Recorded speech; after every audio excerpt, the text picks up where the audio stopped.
আব্দুল কাদের জিলানীর জন্ম, জোরে বলুন সুবহানাল্লাহ। শুধু আমরা না, আজকে তো আমরা শুধু জীবনী শুনি, কারণ আমাদের মা বাবার মধ্যেও তো এই গুণগুলি নাই। কিন্তু এই ইবাদতের সিঁড়ি শাখা কোত্থেকে পাইলেন? আব্দুল কাদের জিলানী রহমাতুল্লাহর ইবাদতের জন্য এত পাগল কোত্থেকে হলেন? ইবাদতের গাছের মধ্যেই জন্ম হইছে। আমরা তো ছোট সময় কত কিছু করে খেলি। গাউসে পাকের জীবনীতে পাওয়া যায় উনি 2.5 বছর, 3 বছর, 4 বছর বয়সে যখন খেলাধুলা করতেন, উনি মসজিদ বানাইতেন, মাটির মধ্যে মসজিদ বানাইতেন, নামাজের বিছনা বানাইতেন। কিভাবে মসজিদ, কিভাবে নামাজ, এগুলি বাচ্চাদেরকে দেখাইতেন, বাচ্চাদেরকে দাঁড় করাইতেন, উনি ইমামতি করতেন। জোরে জোরে কন্যা সুবহানাল্লাহ। আর আমাদের দেশের গোলাবান জায়গা সিনেমা দেখতো লাইন করে। প্রশ্ন আসবে আমরা কেন যাইগা, উনি কেন যাইতেন না? এটার জবাব আসবে মা বাবা। এটার জবাব আসবে কি বলুন, বলুন না। ঘুমে ধরছে আপনাদের? ঘুমে ধরলেও তো 2টা বাজবো ইনশাআল্লাহ। মা বাবা কেমন? মা বাবা, মা বাবার মধ্যে যে ছিল ইবাদত, আসলে মা বাবার মধ্যে যেটা থাকে এটা তাসির সন্তানের কাছে পড়ে। বাস্তব আব্দুল কাদের জিলানী রহমতুল্লাহর বাবা, যিনি আবু সালেহ জঙ্গি মুসা, আপনাদের মতো যুবক যখন ছিলেন, বিয়ে শাদী করেন নাই, উনি তখনও ইবাদত করতেন। আমরা তো রেডিমেড ইবাদত, বিয়ের আগে কিছুদিন টুপি টাপি লাগাইয়া ভালো দেখায়, যাতে এলাকার লোকজন বিয়ের প্রস্তাবে কেউ জিজ্ঞেস করলে মানুষে বলে না ছেলেটা খুব ভালো নামাজ পড়ে।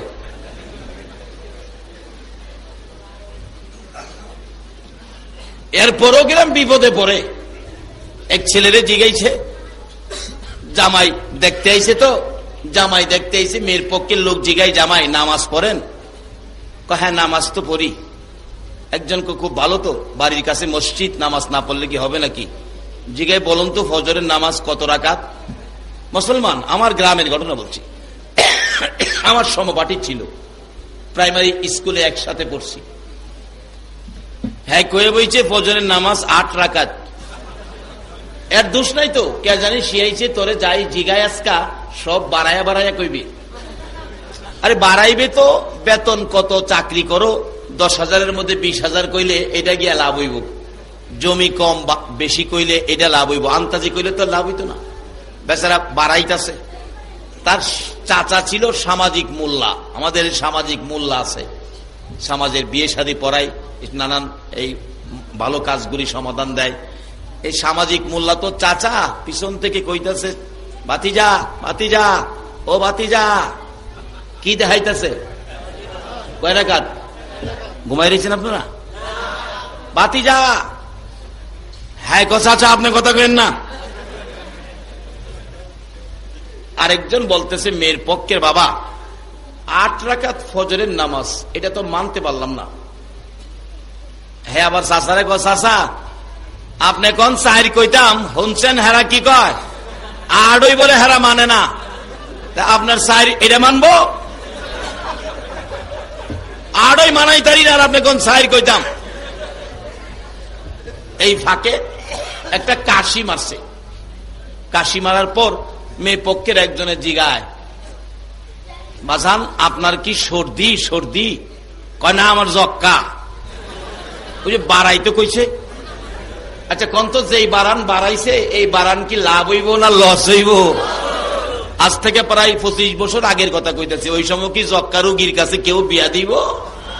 আরে বাবা বিয়া করবার লাগে হইলেও তো নামাজটা আমার শিখুন দরকার। কিন্তু গাউসে পাকের বাবা বিয়ার আগেই নামাজ পড়ে। আমরা তো সিজনালি নামাজ পড়ি, সামনে কোনো সুযোগ সুবিধা পাইবার লাগিয়া। কিন্তু গাউসে পাকের বাবা নামাজ পড়ে বিয়ের আগেই। একবার নামাজ পড়তে গিয়ে উজু করতে গেছে, নদীতে দেখে একটা ফল বাইসা যাইতেছে গা। দেখে আরে এত সুন্দর ফলটা বেসে যাবো গা, এটা তো নষ্টই পানির থেকে, আমি ফেটে খিদা আছে, গরিব মানুষ খাইলাই না, আইনা খাইছে। খায়া উজু করতে গেছে, বিবেক বাধা দিছে, কাঠটা খাইতেছস? আরে কাঠটা খায়া উজু করতেছস? কার ফল খাইছস? কয়া খাইছস? অন্যজনের ফল খাইছস? কিতাবে আছে একটা নলা খাবার যদি কারো পেটে হারামের থাকে 40 দিন পর্যন্ত নামাজ পড়লে একটা সেজদাও কবুল হবে না। এক নলা খাবার হারামের থাকলে 40 দিন পর্যন্ত একটা ডাকও আমার আল্লাহ শুনে না। কই পরিষ্কার হয়ে এলো, পরে ডাহিস। দেখছেন না, পোলাপান অপরাধ করলে বাবারে ডাক দিলে বাবা কি কর, তুই আমারে বাপ ডাহিস না, তুই আমারে বাপ ডাহিস না। বাবা বিরক্ত হয়ে গেছে এর ব্যবহার আচার আচরণে। একটা বাপ পর্যন্ত ছেলে ডাক দিলে কই আমারে বাপ ডাহিস না। হারাম খায়া ডাকলে আল্লাহ তো আমারে ডাহিস না, তোর মুখটা হারাম করে ফেলেছস, এই মুখটাকে আমারে ডাকবে পবিত্র রাখার জন্য। তোর মার পেটে আমি সিস্টেম করেছিলাম, মার নাপাক রক্ত খাওয়াইয়া তোরে পালছি বান্দা, কিন্তু মুখে খাওয়াই নাই, মুখটা পবিত্র রেখেছি। দুনিয়াতে আইসা তুই আমারে আল্লাহ বলে ডাকবি, আমার নবীর দুরূদ পড়বি, আর এই মুখটা দিয়ে কোরআন শরীফ পড়বি। আর তুই, আমি পবিত্র রাখলাম মার পেটে মুখটা, মার নাভির সাথে 5 ফিট করে তোরে রক্ত খাওয়াইছি, মুখে খাওয়াই নাই, যেহেতু রক্ত হারাম। আর এই হারাম দুনিয়াতে খাইয়া আমারে ডাহস, আমারে ডাহিস না। ডাকলেও কোনো লাভ হবে না। গাউসে পাকের বাবা আবু সালে জঙ্গি মুছা, কোন গাছ থেকে গাউসে পাক জন্ম হয়েছে? আল্লাহু আকবার বলো। ফল খাইয়া নিজেকে নিজে বাধা সৃষ্টি হয়ে গেলেন। উজু করে নামাজ পড়লে কি হবে? 40 দিন পর্যন্ত পড়লেও ডাক শুনবে না। দুনিয়াতে তো শুনবেই না, আখেরাতেও আমাকে এই ফলওয়ালা যদি দাবি করে আমার ফল খাইছে, এটার জব না দিয়ে হাসরের ময়দানে একটা কদম সামনে যাইতে পারবি না। তাহলে নামাজ পড়ে আগে যার হক খাইছস সেটা মাফ লয়ে আলো। হাঁটতে হাঁটতে জিলার নদীর কিনার দিয়া, নদী কোত্থেকে আইছে যাইতেছে, যায় দেখেন নদীর পারে বহু দূরে একটা বাগান, ফলের বাগান। এই তো পাইছি, নিশ্চয়ই এই বাগান থেকেই ফলটা গেছে, যেহেতু নদীর পারে। এক বেচারা বসা দেখে বেচারার কাছে অনুরোধ করতেছে, বাবা আমারে মাফ করে দেন, মাফ করে দেন। এই কিরে বাবা কি কি হয়েছে কি? আমি জিলান থেকে আইছি, আমারে মাফ করে দেন। কেন কেন? এই বাগানের একটা ফল মনে হয় সম্ভাব্য, এই বাগানের শিউর না, এরপরও মাফ চায়। আর আমরা শিউর এবারের কারল গাছে, নতুন গাছের কারলটা খাইছি চুরি কিরা, এরপরও মাফ চাইছে কেউ? আরো একটা খায়া যা, আর একটা দেখা যা, কবে নিতারবো? বাবা কি হবে অলির জীবনী শুনে যদি দেহটাকে পরিবর্তন না করতে পারেন? আল্লাহ আমাদেরকে আজকের মাহফিলের উসিলায় পরিবর্তন হওয়ার তৌফিক দান করুক। সকলে বলো আমিন। একটা অলির বাবা হবেন, এটা আশ্চর্যের কিছু নয়। অলির দরজা এখনো বন্ধ হয় নাই, এটা অলি হতে পারেন, অলির বাবা হতে পারেন। মাগো তুমিও একটা অলির মা হতে পারো। কিভাবে হইবা? আইতাছি সামনে, একবারে সহজ পথ। কিন্তু শর্ত হলো প্রথমত মানতে হবে ইল্লা লিয়াবুদুন, আল্লাহর ইবাদত, যে কাজের জন্য আল্লাহ আমাদের বানাইছে এইটা ছাড়া ওলি হওয়া যায়। যাইতে যাইতে যাইতে যাইতে মাপ চাইয়া বইয়ে রয়েছে, কইবে আসে আর কইবে না। কত ফল বাগানের সামনে ফাইরা খায়, জাগারে মাপ চায় না, আর তুই ফানিতে খাই আইসস মাপ নিতে। বাবা আসলে এটার মালিক তো আমি না, এটার দারোয়ান আমি। মাপ নিলে বাগানের ভিতরে যাই দিব, ভিতরে বাগানের মালিকের বাড়ি, নাম হইল, মালিকের নাম দরবেশ আব্দুল্লাহ ইবনে সুয়াইমি, তার কাছে যাই দিব। কোন কি তা আগে কইলেন না মাপ সাহেব হইছি? বেটা তোর কার্যকলাপ দেখতেছি, বাগানের ফল ফাইরা খাইয়া মাপ চায় না, আর তুই পানিতে খাইয়া মাপ চাইতেইছস, তুই যে কেমন মানুষ রে বেটা, তোরে দেখবার লেগে আমার মন চাইতেছে। আচ্ছা বাবা যাও, ভিতরে যাও, মাপ লইয়াও। ডাকতেছে দরবেশ আব্দুল্লাহ ইবনে সুয়াইমি বাড়িতে আছেন? আছি তো, আইয়েন একটু বাইরে। আইছে, আইসি বলেই ভাবে ধরছে, হুজুর আমারে মাফ করে দেন। আর কি ব্যাপার বাবা? হ আমি আপনার বাগানের ফল খাইছি। কই আপনারা তো কোনোদিন দেখি নাই, কোত্থেকে ফল খাইছেন? আমি জিলান থেকে খাইছি। আর জিলানতে এখানে ফল খাইছেন কেমনে? নদীদা বাইসা গেছে, আমি খাইছি, আমার মাফ করে দেন। দরবেশ আব্দুল্লাহ ইবনে সুয়াইমি কয়, এই যুবক তো আমার বয়সে পাইছি না। ও এটা কি খারাপ যুবক না ভালো যুবক? এই যুবক তরুণ, এই চরিত্র নিয়ে তোমরা বড় হও, এই চরিত্র নিয়ে সমাজে বেরিয়ে যাও, তাহলে এই সমাজে শান্তি আসবে, এই সমাজে রহমত আসবে, এই সমাজে বরকত আসবে। এই সোনার বাংলার জমিনের নিচে আমার আল্লাহ সোনার খনি দিয়ে দিবে। তোমরা যদি সেই আদর্শে যদি সোনার মানুষ হতে পারো।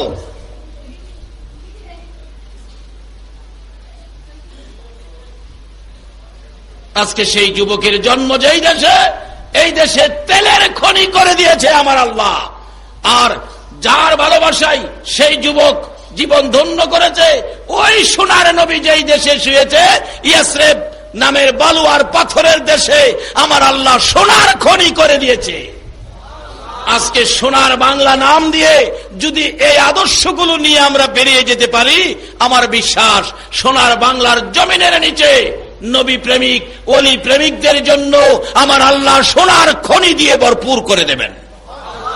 কিন্তু সিস্টেমে আসুন, রাস্তায় আসুন। তাই বলতেছিলাম, এই যুবকগুলিকে আপনারা কে হবেন? অলির বাবা? কার ছেলেটা ইবাদতে যাবে? কার ছেলেটা নামাজি হবে? কার ছেলেটা কোরআন পড়নেওয়ালা হবে? ওই যে বাস্তবে আসুন। বাবা মাপ চাই, মাপ দিতে পারি, পানিতে পাইয়া খাইয়া খাইয়ালাও, খালি পাইলে খাইয়ালাও, মাপ দিতে পারি। আমার বাগানে 1 বছর কর্মচারী থাকতে হইব। আবু সালে কয়, নিজেরে নিজে দীক্ষার দেয়, আরো খাইবি নি? ক একটা খাইয়া বলে 1 বছর তাহন লাগবো, আরো খাইবি? জীবনের শিক্ষা দিব আজগাতরে। আচ্ছা বাবা 1 বছর থাকলে মাপ দিবেন তো? হ্যাঁ মাপ দিয়ে দিব। 1 বছর থাইকা কাপড় টাপড় লইছে, চাচা জায়গা আমার মাপ দিয়া দেন। আমরা দেশের পোলাপান হইলে কি কইতো, একটা ফল খাই 1 বছর থাকতাম, কোন রুমে থাকুম, বিছনা বালিশ দেন। সকালবেলা ঘুমের তুইটা দেখবো ফুলাও নাই, বিছনাও নাই, চাদরও নাই, বালিশও নাই। ঠিক 1 বছর থাইকা নিজের কাপড় টাপড় লইয়া জায়গা মাপ দেন জায়গা। কয় না বাবা আরো 1 বছর তখন লাগবো। খারইছি আরো 1 বছর? চাচা 1 ফল খাইছি 2 বছর। আচ্ছা মাপ দিবেন তো? হাসরে আটকাইতেন না তো? না, 2 বছর থেকে জায়গা। চাচা 3 বছর আর ঘুরেন না জায়গা। কয় আরো 1 বছর তখন লাগবো। 3 বছর থাইকা চাচা আরো ঘুরাইবেন? কয় না এবার ঘুরাইতাম না, এবার তোমারে বিদায় দেন। তো খালি বিদায় দিবেন, মাপ দিতেন না? মাপ পাইতে গেলে আরেকটা শর্ত আছে। কি? আমার একটা মেয়ে আছে, মেয়েটারে বিয়া করলে মাপ দেন। তো কথাই যাক, বিয়ে যখন করছি না, বিয়াটা একটু করুন লাগবো। আচ্ছা আমি রাজি হইলাম, বিয়া করবো, মাপ দিবেন তো? বলে হ। এইটা তো 3 বছর আগেই পারতেন, তো আমার 3 বছর ঘুরাইলেন কি লিগা? বিয়া দিবার ইচ্ছা আছে, আগেই দেলাইতেন, লইয়া বাই যেতাম গা। 3 বছর ঘুরাইলেন কি লিগা? বাবা ঘুরাইছি যে 3 বছর আগে আমার মেয়েটা বিয়ার উপযুক্ত হয় নাই, বিয়ার উপযুক্ত হয় নাই, এখন বিয়ার উপযুক্ত হয়েছে, এখন তোমারে বিয়ে দিব। তো দেন আমি রাজি আছি। বাবা রাজি যে হইছ, শোনো আমার মেয়ে কিন্তু চোখে দেখে না। কোন কি চোখে দেখে না? ভাগ্যটা কি আমার খারাপ হইল যে অন্ধ মেয়ে কে চাইবো বিয়া করতো? ওখানে বিয়ে করবো, কারণ টাকা পয়সা বাড়াইয়া দিলে লই যাবো বাড়ি, যা করছে কথা। আচ্ছা দেন, বিয়ে দেন। শুনেন আরো সমস্যা আছে। কি? কথা বলতে পারে না। High high. 3 নাম্বার, কানে শুনে না, ডাকলেও শুনতো না। 4 নাম্বার, হাঁটতে পারে না।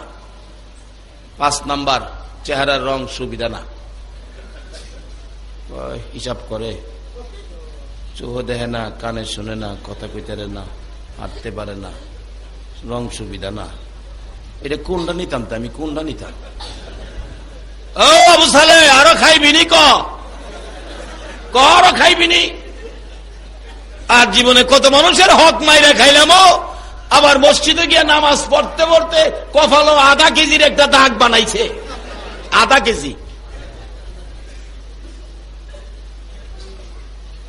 বাবারে, পরের হক মাইরা 1/2 কেজি দাগ বানাইছ। যার হক মাইরা দাগ বানাইছো, হাসরের দিন খারাইবো আল্লাহ, এই যে 1/2 কেজি দাগ কপালো, হ্যাঁ আমার সম্পত্তি মাইরা খাইছে। আল্লাহ কইব সম্পত্তি তারটা ফিরাইয়া দাও। আল্লাহ আমি সম্পত্তি কইতে দেন। তাইলে জীবনে কত হাজার রাকাত নামাজ পড়ছো? 1 পয়সা করে হিসাব। 1 পয়সার জন্য 700 রাকাত কবুলিয়াত নামাজ দাও। 1 পয়সার জন্য 700 রাকাত কবুলিয়াত নামাজ তারে দিয়ে দাও। হিসাব করে দিতে দিতে দিতে দিতে এই যে কপাল দাগ ফলাইছি, সব দেওয়ার পরেও তার ঋণ সুদ হবে না। আল্লাহ আমার তো আর নামাজ নাই, আমি কি করব? তাহলে এই লোকটার জীবনে যা পাপ করছেন, পাপগুলি তুমি নাও। নেক তো দিছে, এখন পাপ লইয়া, ও নামাজি এত কষ্ট করছিলা যে জান্নাতের আশায়, তোমারে জান্নাত দেখাইয়া দেখাইয়া জাহান্নামে নেব, ওই যে আরেক জনের হক মাইরা খাইছিলা এটা দিতে যাইয়া। বাবা, দুইটা পয়সা কারো মাইরা খায়েন না, তাহলে ইবাদত করে কোনো লাভ হবে না। যে ইবাদতে অন্যের হক আছে, মাগো ওই পেট থেকে আল্লাহ ওয়ালা জন্ম হবে না। আমি কি কথাগুলো বুঝাইতে পারতেছি? আল্লাহ তুমি কবুল করো, আমাকে সকলকে আমল করার তৌফিক দাও, সকলে বলো না। 5টা সমস্যা কি করতাম? আচ্ছা দেন বাবা, বিয়ে দেন। বিয়ে পড়াইছে উম্মুল খৈর ফাতেমা, এত হাজার টাকা দিন মোহর ধার্যের উপর আবু সালের সাথে বিয়ে কবুল করলেন 2 জন। এবার শ্বশুর দরবেশ আব্দুল্লাহ ইবনে সুহাইমি জামাই বাবুরে ডাইকা মাথায় হাত বোলায় দোয়া করে দিছে, যাও বাবা বাংলা ঘরে বসো, তোমার বিবি সাহেবা আসবে, একটু সাক্ষাৎ কথাবার্তা বলো, তারপরে তোমাদের বিদায় ফাইসালা আমি করব। আবু সালেহ মাথা চুলকার কয়, বাংলা ঘরে আইবো কেমনে আইবো? আর তো বলে পারে না, বুঝাই না কেমনে আইবো, আর তো পারে না। আবার কয় গর্তে বাইরে ডাক দিব, আমি না হেড সাই আনুম, কত বলে কইতারে না। এরপরে সুহ দেয় না, আমি যদি ডাহি একদিকে থেকে যাইবো এটা আরেক দিকে। কি বিপদ রে। বইয়া বাংলা ঘরে টেনশন ফিল করতেছে। একটু পরে দেখে গো পূর্ণিমার চাঁদের মতো চেহারা, আল্লাহু আকবার, হরিণের চোখের মতো জিলজিলে 2টা চোখ, সুন্দর শাড়ি পরে টুকটুক করে হাঁটতে হাঁটতে আসতেছে। যাকে দেখলে নয়ন জুড়াইয়া যায়। দরজার মধ্যে দাঁড়াইছে, ডাইনি হাতে শরবতের গ্লাস, বাম হাতে পাখা। দরজায় দাঁড়াইয়া ডাক দিছে, সালাম দিলাম গো প্রাণের স্বামী আবু সালেহ। কি দিল? কি দিল? কয় না কি দিল? ওখানের দিন কোন স্ত্রী স্বামীরে সালাম দেয়? এটা মাথা নেশা গেছে বইছে, 3 জন লাগে ধাক্কায়া মাথা সোজা করতে। সালাম দিলাম গো প্রাণের স্বামী আবু সালেহ, সালাম দিলাম গো প্রাণের স্বামী আবু সালেহ। বলুন সালামটা দেওয়া ভালো না খারাপ? আমার নবীর উম্মতের মধ্যে 1 নাম্বার উম্মত ওই ব্যক্তি হবে যে আগে সালাম দেয়। দুঃখ লাগে, একটু লেখাপড়া শিখা বড় হাফ প্যান্ট ফিন্দা, বড় হাফ প্যান্ট চিনছেন না? বড় হাফ প্যান্ট ফিনলেই অফিস আদালতে যাইয়া সালাম নাই, বস গুড মর্নিং, বসেরে কয় গুড মর্নিং বলে। ও মুসলমানের সন্তান, তোমার লজ্জা থাকা উচিত। যেই জাতি যাদের চরিত্র গুড মর্নিং, তারা আজকে যাইয়া দেখো ইরাকের জমিনে এসে আমাদের মুসলমান মা বোনদেরকে কারাগারে বন্দী করে নির্যাতন করতেছে। তাদের ভাষা, তাদের চরিত্র তোমাদের কাছে থাকতে পারে না। যারা আমার নবীরে সন্ত্রাসী বলে ফেলেছে, তাদের ভাষা তোমাদের মুখে থাকতে পারে না। যারা গুড মর্নিং গুড নাইট ব্যবহার করবা, নবীর শাফায়াত তোমাদের নসিব হবে না। তোমাদের মুখে থাকা দরকার কি বলুন? সালাম। সালাম ব্যতীত মুসলমানদের মুখে অন্য কোন শব্দ ব্যবহার করা উচিত হবে না। রাসূল বলেছে আমার উম্মতের মধ্যে যারা আগে সালাম দিবে তারা 1 নাম্বার উম্মত হবে। 1 নাম্বার। আপনারা কি নাম্বার 1 পাইতে চান না 2 পাইতে চান? আগে কি ব্যবহার করবেন? আজকাল থেকে যুবক এটা বাড়িতে নাও, রাস্তাঘাটে ময়মুরব্বী দেখলে তুমি আগে সালাম দিয়ে দিবে, তাহলে তুমি নাম্বার 1 উম্মত হবে। শুধু পুরুষ নয়, মাগো মহিলারা, তুমিও তোমার শ্বশুরকে, তোমার স্বামীকে, তোমার শাশুড়িকে সালাম দাও।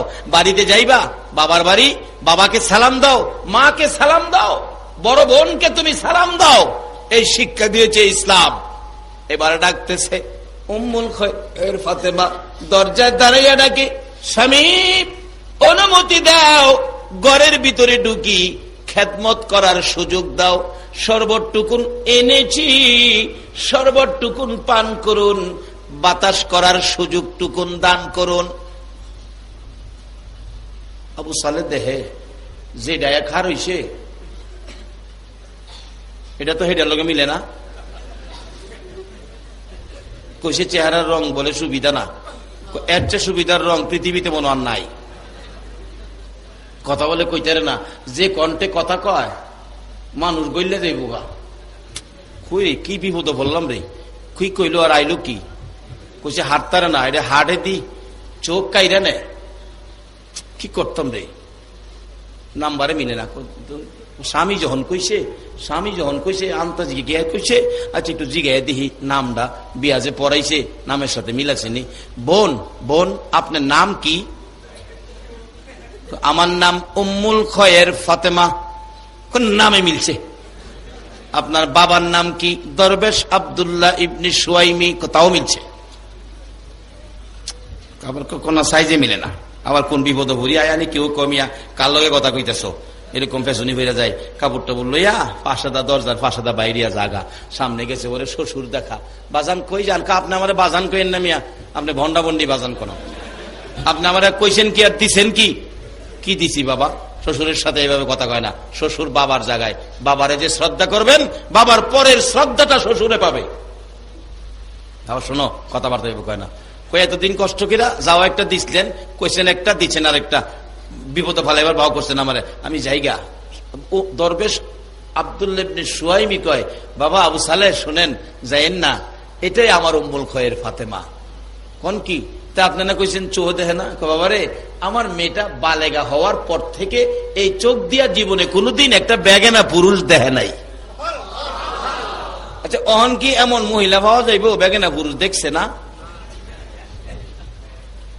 আগেকার দিনে একটা মেয়ে ইনডাইরেক্ট দেখার জন্য, একটা মেয়ে দেখার জন্য আমাদের দেশের মুরব্বীরা 6 মাস ঘুরছে বাড়ির আশেপাশে,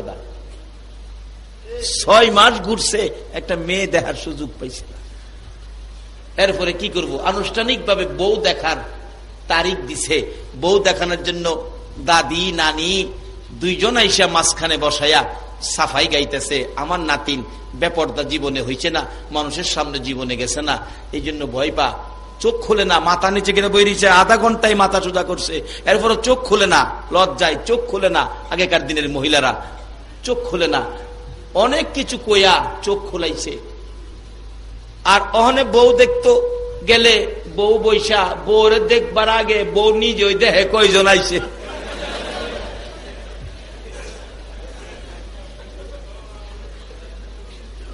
এক বেচারা গৃহস্থী করে, তো জমি যে করে আর কি, আমাদের এলাকায় গৃহস্থ কয়, আপনাদের এলাকায় কি কয়?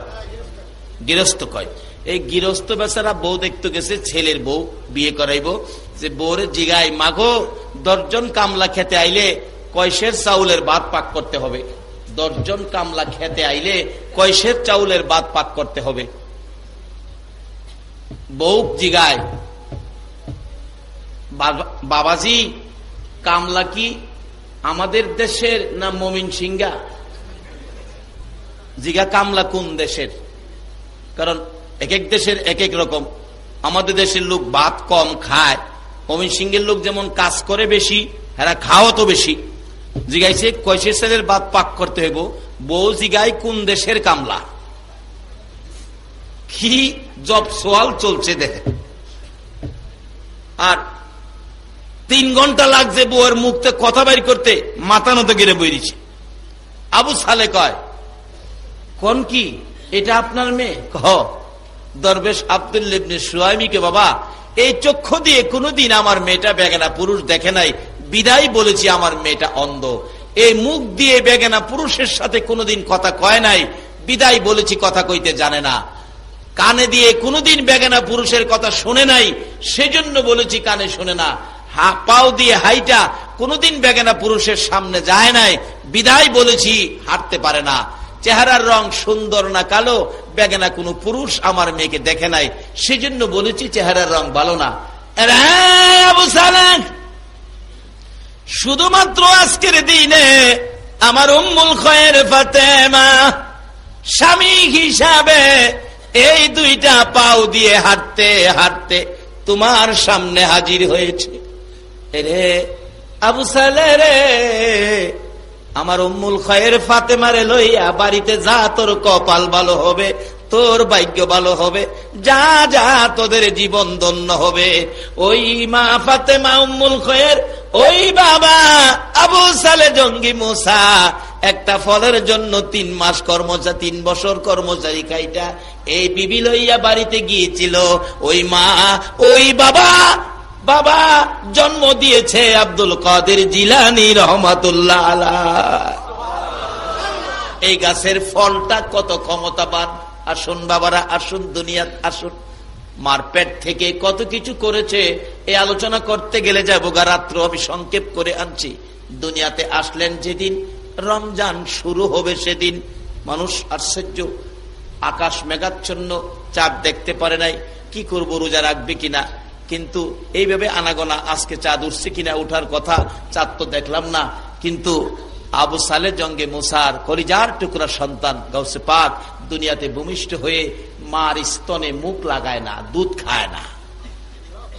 কোন গাছের কোন ফল। আর আমরা রোজার মধ্যেও দুপুরের সময় ভাত খাওয়া শুরু করি, আর মার কোলে ভূমিষ্ঠ হইয়া দুধ খাওয়া বন্ধ করে দিয়েছে। আজকে রমজানের রোজা। কার পক্ষে বাবা আপনারা বসেছেন?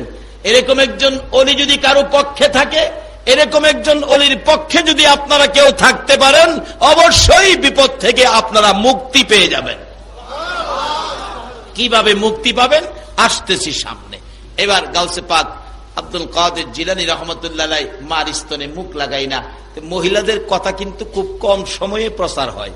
দেখবেন মহিলারা একটা কথা কইয়া কইব, কই গো কারো কাছে কইও না, কইও না, কইও না, কারো কাছে কইও না, কারো কাছে কইও না। কথাটা বেশি সময় লাগে না। এই মহিলা আরেকজনের কাছে গিয়া কয়, কারো কাছে কইও না, কইও না, কইও না। কইতে কইতে 200-250 মানুষ শূন্য লাইছে, কইতো না কারো কাছে, এরপরও কয়ে লাইছে। আবার কইও না। খবর হয়ে গেছে উম্মুল খয়ের ফাতেমার একটা সন্তান হয়েছে গো। এই সন্তানটা বলে সুবে সাদেক থেকে সকাল পর্যন্ত কিচ্ছু খায় না। তাইলে ব্যাপারটা কি? সবাই গিয়ে জিগাই, মাগো কি খবর? আমার সন্তানটা না খায় না। তাইলে বোঝা গেল আজকে রমজান। আব্দুল কাদের জিলানী ভূমিষ্ঠ হইয়া মানুষকে শিক্ষা দিল, রমজানের আগমনের বার্তা খবর পৌঁছে দিল। এবার রমজানের খবর হয়ে গেল, মানুষ না খায়েই রোজা রাখতে শুরু করলো। এই দিন আর রোজা কেউ রাখলো না। যাই হোক, একে একে বড় হইতেছে মার কোল থেকে। কিন্তু একদিন দেখা গেল একটা মহিলা 6টা তার মেয়ে বাড়িতে, পেটে আরেকটা সন্তান। ডাকতেছে স্বামী, বিবি তোর 6টা মেয়ে, আরেকটা যদি পেটেরটা মেয়ে হয় তোরে তালাক। তালাক। অহংকার দিনে তো চুপে চাপে স্বামীর অগোচরে মহিলারা জায়গা হসপিটালে আলট্রাসোনোগ্রাফ করাইয়া বাচ্চা ছেলে না মেয়ে পরীক্ষা করে এই পরে স্বামীরে জানায় না, চুপচাপ জায়গা। কিন্তু তখন তো আলট্রাসোনোগ্রাফ ছিল না। কিন্তু আল্লাহর ওলিদের কাছে আলট্রাসোনোগ্রাফ করার মেশিন ছিল 2টা চোখ। এই 2টা চোখে পেটের ভিতরেও কি আছে তারা দেখতে পারছে। যাইতে যাইতে আবু সালে জঙ্গি মুসা বাগদাদের বড় মসজিদের খতিব হুজুরের কাছে গেছে, বাবা যান আমার একটা বিপদ। কি বিপদ? আমার 6টা মেয়ে বাড়িতে, পেটের বাচ্চাটা মেয়ে হইলে আমার স্বামী আমারে তালাক দিব। বাবা গো বলবেন পেটের বাচ্চাটা কি আছে? আবু সালে কিছুক্ষণ তাকায়া আলট্রাসোনোগ্রাফ করে দেখলেন পেটের বাচ্চাটা মেয়েই হবে। বলে দিছেন, মা পেটের বাচ্চাটা তো তোমার মেয়েই হবে, তাই নাকি? তাছে বলুন এই মেয়েটার বিপদ আরো বাড়লো না কমলো? কানতে কানতে অস্থির রাস্তা দিয়ে যাচ্ছে। কিন্তু ছোট বাচ্চা আব্দুল কাদের জিলানী রাস্তার মধ্যে খেলাধুলা করতেছিলেন। ওই মসজিদ বানায়, মাটির মধ্যে মসজিদ বানায় খেলে। মহিলাটা কানতে কানতে আসছে, আবার কানতে কানতে যাচ্ছে। জিগেলেন, মা কানতেছো কি লিগা? কান্দি বাবা একটা দুঃখ। কি দুঃখ? তুমি বাচ্চা মানুষ, তোমার কাছে বললে কি হবে? আরে বাবা শুনি না, বলো না কি দুঃখ? দুঃখ হলো বাবা আমার 6টা মেয়ে, পেটে একটা বাচ্চা, বাচ্চাটা যদি মেয়ে হয় বাবা স্বামী আমারে তালাক দিব। গেছিলাম বড় মসজিদের খতিব আবু সালের কাছে গেছিলাম, বাচ্চাটা কি বলে দিত, কি কইছে, বাবারে আমার কপাল পোড়া রে বাবা, পেটের বাচ্চাটাও মেয়েই বলে হবে। তো উনি কোনো ফাইসালা দেয় নাই, আবু সালে কোনো ফাইসালা দেয় নাই, না বলছে মেয়েই হবে। আপনি আবার যান, যায় বলেন একটা ফাইসালা দিতে, কারণ অলির কাছে গিয়ে যদি কিছু ফাইসালা না পায় তাহলে অলির কাছে গিয়া লাভ হইল কি? ডাক্তারের কাছে গিয়া যদি চিকিৎসা না পায় তাইলে ডাক্তারের কাছে গিয়া লাভ হইল কি? বাচ্চা পিচ্ছি কি কয় দেখছেন নি? আমরা দেশের পিচ্ছিরা এটা কইবার ক্ষমতা হইব? কারণ গাছ যে আমরা বালা না, ফল ভালোই করতে। এবার আবার বাচ্চার কথায়, আব্দুল কাদের জিলানির কথায় গেছে, গিয়া সামনে খার হইছে। আবু সালে জিগায়, কি ব্যাপার কি? বাবা রাস্তার থেকে একটা বাচ্চা ছেলে আমারে পাঠাইছে, কইছে ডাক্তারের কাছে আইলে চিকিৎসা না পাইলে কি লাভ হইল, আমি সমস্যায় আছি, আমার একটু সমাধান। যাও বলছি, মেয়ে হবে আর সমাধান কি? যাও। এই বলছে কি, আমার দমক দিয়ে তারাই দিছে।